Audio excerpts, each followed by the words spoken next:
Hey guys, True here, and welcome to our boardroom. As you may be able to tell in our social media, Jessie and I absolutely love board art.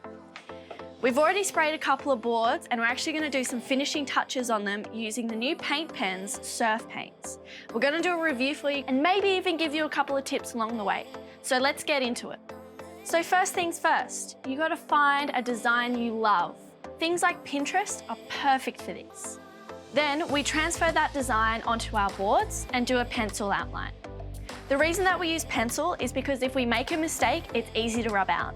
As a tip, what we like to do is to make sure that our artwork doesn't go higher than where our front foot should be, because that creates a guide for how wide our stance is.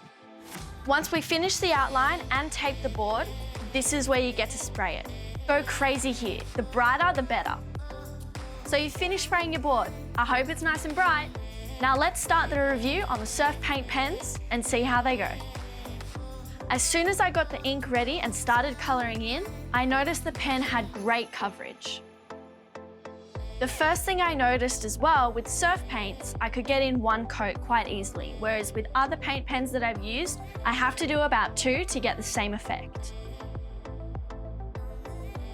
The other thing I love is the colour selection that it comes with in the standard box.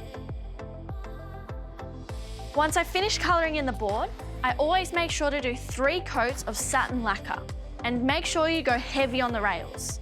I use this one, which you can get from any hardware store.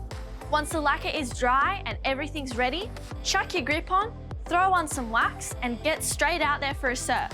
If you want to know how to do a good wax job, we've done a recent how-to video on how to do a great wax job. And as for surf paints, these are the best ones I've used so far. I've used a couple of different brands and these ones have been the most consistent. I'll definitely be using them from now on. If you want to know more, head over to their Instagram @surfpaints. So hopefully this inspires you to put a bit of colour on your board and brighten up the lineup. See you guys out there. Thanks for watching. Make sure you like and subscribe.